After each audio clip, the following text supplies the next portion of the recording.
McClain and Anthony Brown. Terrell McClain in that same situation coming out of the game. Don't anticipate him practicing tomorrow, and Anthony Brown seems to be doing fine. How have you seen the connection between Dak and Dez progress over the course of the season? Well, hopefully just with time and experience together, there's a comfort level that exists. That's an important thing between a quarterback and a receiver. And just spending time together, working on routes against all the different looks in practice and in games. Hopefully over time you can learn from those experiences and get better. And I think the biggest thing there is seeing things the same way, feeling things the same way, and just having a confidence level in each other.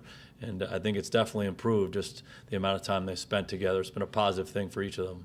They hit on a back shoulder fade yesterday, what appeared to be one they've done a couple times in the last 3 or 4 weeks. Is that a hard throw for a quarterback to make, for a quarterback-receiver combo to get down? More so than any other kind of throw you make? I don't know that it's any more difficult. It certainly requires some time on task. Again, having a feel for each other and the timing of it, and the relationship between the defender and the receiver and where the ball is going to go. It just takes time, and you work on those things in practice. You spend a lot of time doing that, and then getting the game opportunities, and hopefully you learn as you go. Back to Tyron, I'm sorry. Do you think for the playoff game will he be good by then? Do you think the 2 weeks will get him back? Yeah, again, we like to take him day by day. He missed the second part of the game yesterday, and we don't anticipate him practicing tomorrow. So right now we'll take it day by day, but we view him as not being an active practice participant.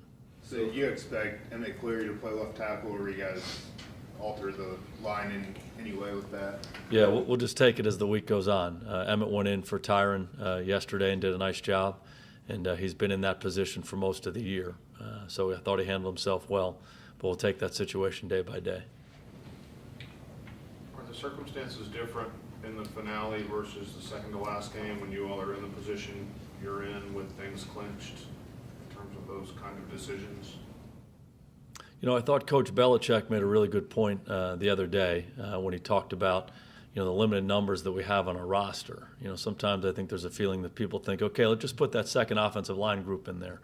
We have 7 active offensive linemen on our team, so 5 of them are going to play in the game. And, it's like that for most of the positions on the team. At some positions you have a choice to make in games like this. But again, our overall philosophy is we want guys to practice and play and try to get better every day and try to get better every week. I thought our team did a really good job of that this past week. Everybody practiced hard, had a focus to them, had an edge to them. I thought the preparation was excellent, and I thought there were a lot of good things from the game last night. It stemmed from the approach that we took as coaches and most importantly as players. So who's your swing tackle this week? We're still going to determine what that is as the week goes on. Now that you've had a chance to fully review the special teams tape, how did Chris Jones grade out in his punt coverage? And is that highlight already downloaded and queued for later in the week? Well, he did a really good job in the game, punting the ball. He kicked the ball out of bounds 3 times and really limited their return opportunities. And when they did get the one, he was the guy that came up and made the play.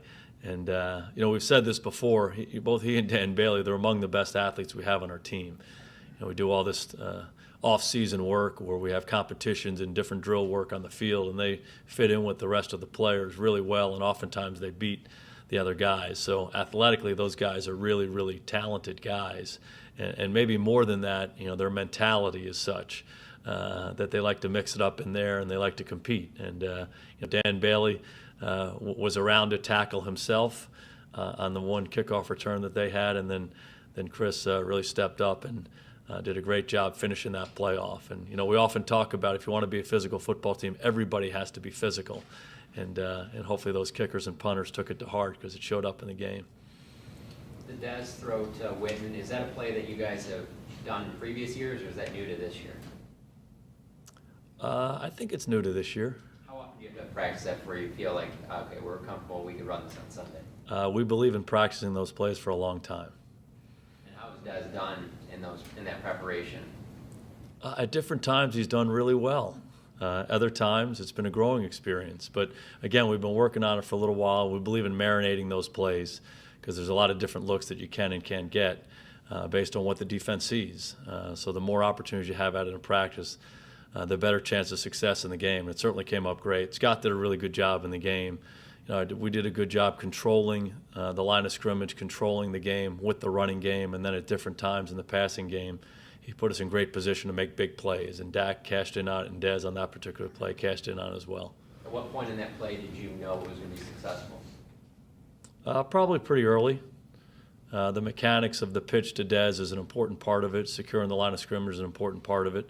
And then just seeing what the defensive secondary reaction is. And it looked pretty favorable right from the start. Is there any concern with the defensive line depth going into the finale right now? Well, there was some concern last night. We only had 7 guys on the defensive line dressed for the game, and then we had a couple of them go out relatively early. And I thought the guys, the defensive linemen themselves, did a really good job fighting through it.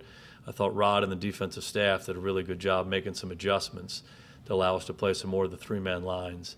And Kyle Wilbur came in and played some defensive end for us as the game wore on. So I thought all hands on deck, everybody handled it well. And we'll see what the health of those guys is as the week goes on, and we'll determine who's able to play and figure out what the plan is. Bringing pressure after the slow start that you talked about defensively kind of jump-started your group. You're not a big bring a lot of pressure and blitz a lot, but it seemed like you brought some pressure after those first 3 scoring drives. Well, I'd like to think that we do bring some pressure at different times with our defense, and we like to mix things up in terms of our pressure packages, our coverage packages. And at that particular time, like you said, those pressure packages hit home, and we made some plays. And the sequence where we had I think it was a holding penalty, and then a sack where they got in the 3rd and long, leading to the interception. That was a really good sequence for us, obviously, and I thought in a lot of ways changed the momentum of the game. What were your thoughts on Randy after you got to watch him on tape? Looked like he did a good job in the game.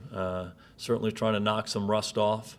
Hasn't played football in that long, but he did a really good job in practice last week, getting himself ready to play. Practice with great intensity, and clearly working on some different things. And I thought as the game wore on, he got better and better. And he did get a lot of snaps in the game for his first time out, but he showed up in the run game. He showed up being around the quarterback.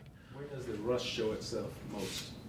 Probably in just in natural reactions, your hands, your feet. When something happens, do you seamlessly go to the next move? And that's one of his strengths as a player. He does a really good job understanding where the weakness of the blocker is, both in the run game and as he's rushing the passer. So the more he does it, the better he's going to get at it. Do you anticipate Kyle Wilbur will work with the D-line this week, or how do you? We'll see. We'll just see what the defensive line numbers are, but that's certainly one of the assets that he has. He's been able to play different linebacker spots for us and also play defensive line. So, if we need that, he'll certainly be available to do that. There's something specific you see on tape with David Irving that has contributed to him being able to string these 2 games together like this? I just think he's gaining more and more confidence as a player. Again, working very hard in practice. He's in a good environment in that defensive line room with Rod and Leon and some of the veteran players we have. And I just think he's growing with the experience that he has, and he's getting more and more confidence. And we're using him at different spots. He's playing nose, he's playing tackle, and he's also playing end. And he seems to have a comfort level. He's coming off the ball better. He's playing more physically with his hands, and certainly accelerating to the quarterback. And those are the great traits that the defensive linemen have. How raw was he when you first got him from the practice squad? I mean, how much do you have to learn, I guess? Well, like all young players, just from a technical standpoint, they just need to improve and they need to refine their skills and then do that on a consistent basis. And so I think all of those things, he always showed the ability to do it. Just wasn't able to do it on a consistent basis. Some of it was learning how to use his hands, where his eyes need to be, how to come out of a stance, what his body position should be as he's going to get the quarterback, a number of different things. But he always showed the ability to do it. We were drawn to that, and also a willingness to work at it. Rod coaches him hard, Leon coaches him hard, and he responds well to that. And he's certainly gotten better and better. The challenge with him, I mean, he's obviously so tall, and the technical part of it being so tall, I'm sure is an obstacle a little bit as far as. Well, he can bend. He can bend. He can bend. So he's a big guy, but he doesn't play tall. He comes out of his stance low and can play low.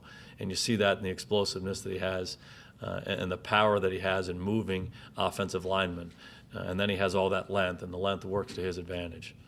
Do you see any value in giving Tony Romo some snaps in this game in case he's needed down the road?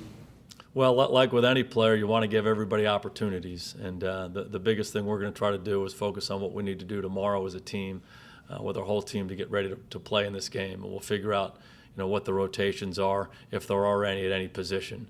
But Tony's worked hard in practice, and he's clearly refining his skills as he's coming back off the injury. Would you be comfortable with him going into a game just based on how you know him if he didn't get these snaps? Yeah, absolutely. Again, you want all players to play. You want them to play every practice snap. You want them to play every game snap. That's probably when they're at their best. But you also have some different concerns with everybody. And, Tony's done a nice job in the role that he's been in, preparing to play each week. And if called upon, he'll be ready to go. You've talked a lot about edge and focus the last couple of weeks. Are those things that can go away quickly from a team if you let things slip? I just think it's how you live your life on a daily basis. And, it's important for all of us to focus on the right things and to have a certain edge about you in everything that we do. That's when we perform our best.